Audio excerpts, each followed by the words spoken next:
Habari za wakati huu tena, mpendwa mtazamaji wa Even TV mahali popote pale ulipo. Heri ya mwaka mpya kwako ulipo, na pole sana kwa namna moja ama nyingine sikuweza kukupa mwendelezo wa simulizi hii, mapenzi kati ya mbingu na dunia, kwa muda mrefu, ambapo sehemu ya mwisho tuliishia ni sehemu ya 6. Na leo hii mpendwa mtazamaji, nimekuletea sehemu ya 7 ya simulizi hii, mapenzi kati ya mbingu na dunia. Mimi ni Kiliwan. Karibu sana, tuungane pamoja mwanzo hadi mwisho wa simulizi hii. Episodi ya 6 tuliishia kijana Brian aliitwa kwao kwa wazazi wa Faith, ambapo wakiwa mezani wanakula, baba Faith alimwambia Brian, kijana, nimekuita leo si kwa maneno ya hasira. Nimekuwa nikitazama matendo yako, na moyo wa baba hauwezi kufumba macho mbele ya ukweli. Hujaacha kumpenda Faith hata wakati hakuna matumaini. Hilo si jambo dogo. Brian alishusha pumzi ndefu, kisha akasema, asante baba, siwezi kukuahidi utajiri, lakini naahidi heshima, upendo na juhudi. Baba yake Faith alitabasamu kidogo, kisha akasema, heshima na juhudi ndio msingi wa maisha. Nitakutazama kwa macho mapya Brian. Faith alishindwa kujizuia, akalia kwa furaha na kumbembeleza baba yake. Faith akasema, asante baba, Mungu akuongezee miaka mingi.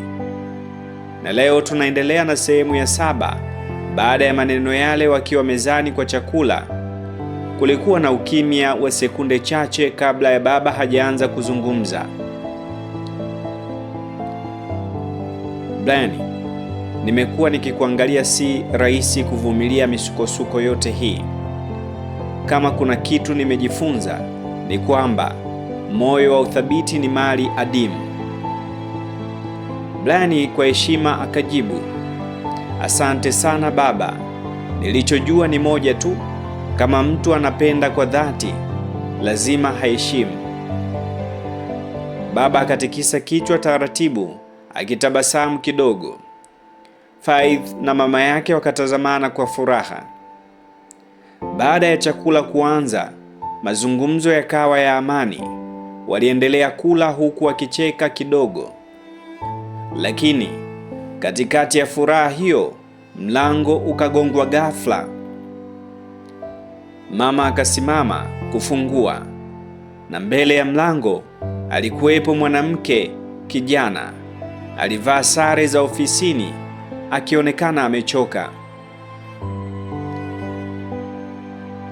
Mama yake Faith kwa mshangao, ndio dada, tukusaidiaje? Dada yule alijibu, naomba samahani kwa kuvamia, lakini ninatafuta mtu anayeitwa Brian Magesa. Meza yote ikanyamaza.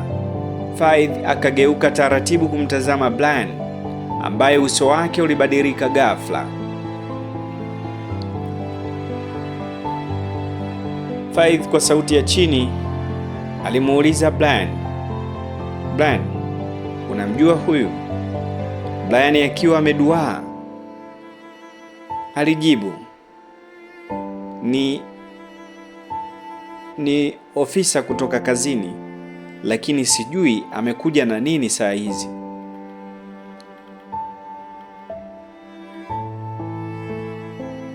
Mwanamke yule kwa sauti ya haraka, samahani Brian, kulikuwa na tatizo kubwa kazini. Mkurugenzi mpya amekusimamisha kazi kwa muda. Kuna tuhuma za fedha kutoweka kwenye akaunti ya tawi. Baba Faith akaweka uma chini kwa nguvu, akainuka tena akazungumza kwa ukali, hivi ndivyo uadilifu unaozungumza kijana? Tulianza kukuamini, sasa mambo haya tena? Brian kwa hofu alijibu, baba, tafadhali nisikilize. Sijui hata nini kinaendelea. sijawahi kuchukua fedha za kampuni. Faith akaingilia, machozi yakianza kumtoka.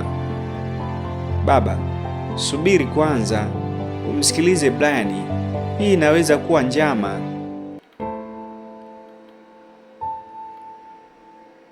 Baba yake Faith kwa hasira alijibu, hapana Faith, mimi siwezi kurudia makosa.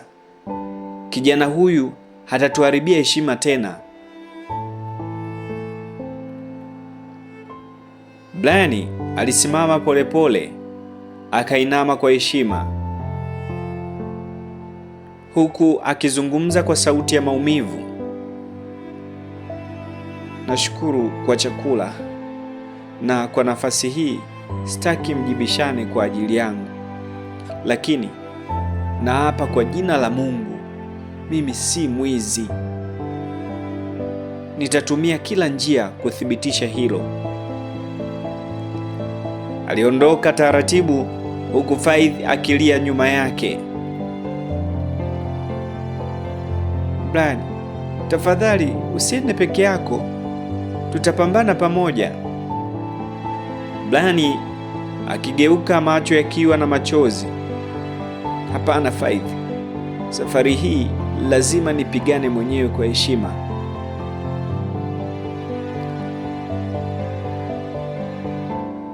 Wakati moyo unapoanza kupata amani, dunia mara nyingi hutikisa msingi wake.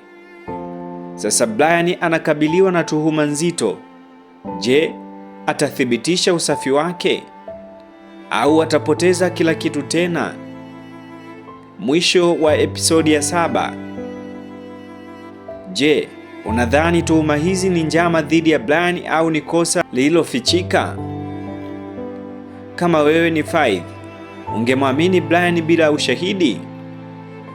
Na kama wewe ni baba yake Faith, ungempa nafasi ya kujitetea au ungehukumu mara moja?